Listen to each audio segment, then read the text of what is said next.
Robinson, and this is my presentation on school narratives and how they shape America's trust in government.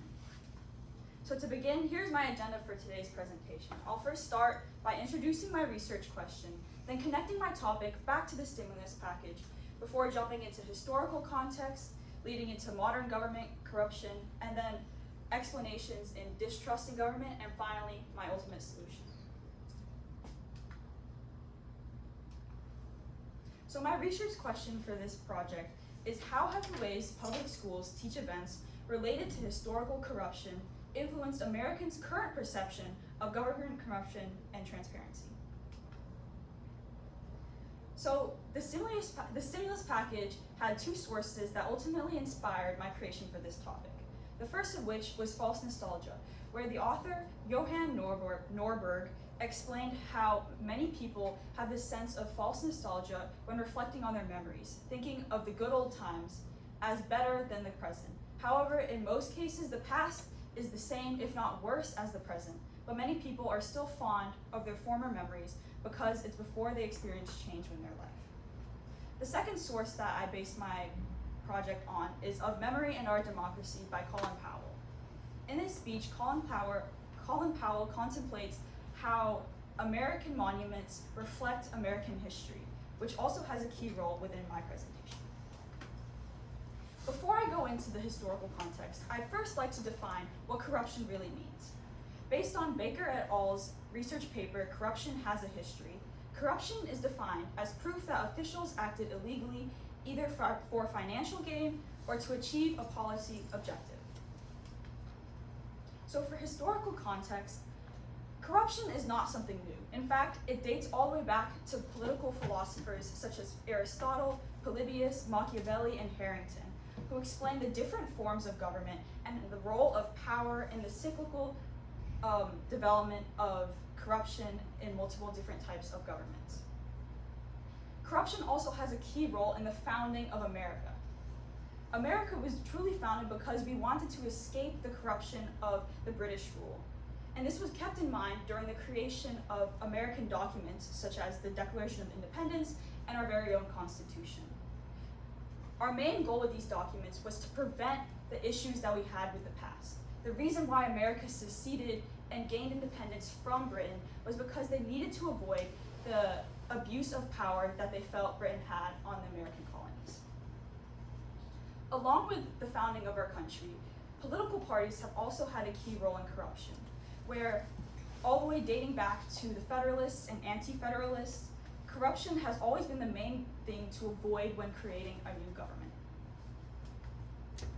Additionally, throughout history, there have been multiple different ages where corruption has been systemically enforced within our society. Take the Gilded Age, for example, where there was a massive importance on economic growth within our government. Yes, while this led to success in the upper classes of society, the lower classes and working class were left in poverty. Following the Gilded Age, we also have the Progressive Era, where reforms were finally seen and many workers started gaining rights, yet there is still systemic inequality within government implementation of laws. And again, throughout history, we've also seen multiple presidential scandals, all the way from dating back to the Teapot Dome scandal to Watergate somewhat more recently. There's also been presidential scandals where specific individual political figures have taken advantage of their role in power. And now this takes us to modern day examples of corruption. The main difference between historical corruption and corruption we see today is the systemic versus venal forms of corruption. Where we've seen in history, there's been systemic inequalities and injustice in government implementation of laws, but nowadays we mostly see corruption as personal economic or political gain of individuals in power. You may be familiar with Mayor Eric Adams, who's been recently in the news for receiving bribes from other countries, yet his case was still dismissed in front of the courts.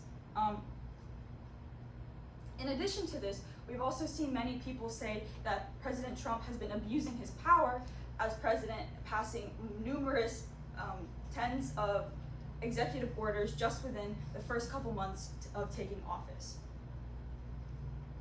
We've also seen that beyond individual people taking advantage of their power, there's been more direct, specific topics of corruption, as we've seen with super PACs and the recent case, Citizens United versus the Federal Election Commission, where there was a focus on whether or not political organizations could donate tens and millions of dollars towards different political causes.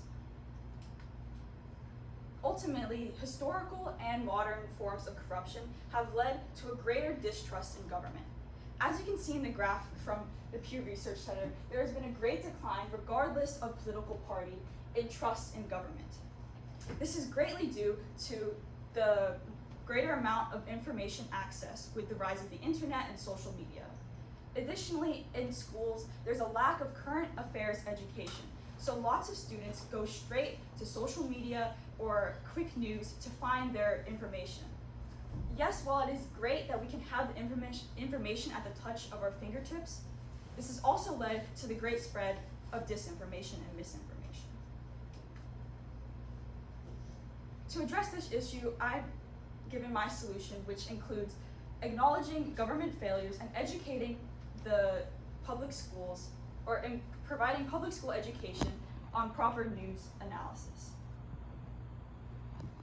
Just 2 years ago, in the nation's report card, 87% of students did not have adequate knowledge in history, and 78% of students did not have adequate knowledge in civic education. There's a clear issue here where students are not provided the public schooling they need to make informed decisions on the perspective of government corruption today.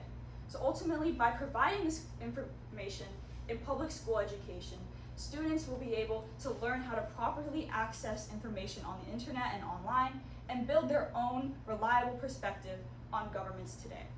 Thank you, and here are my words.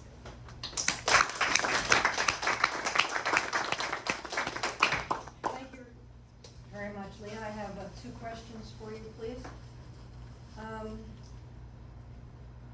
How valid and reliable are the sources you used, and how do you know? And which sources didn't work?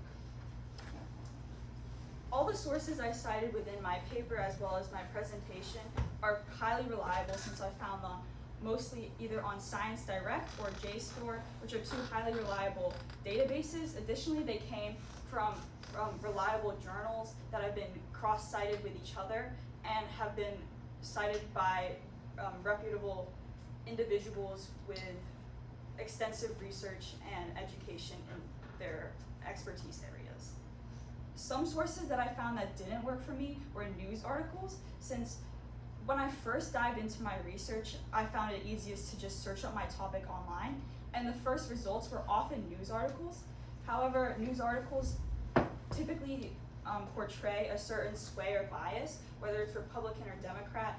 It's very hard to find unbiased information online from news articles, so I found that mostly relying on database articles and journal articles has been best to support my argument and research. Can you discuss the differing perspectives within your topic, and how did you handle those differing perspectives in order to reach a conclusion?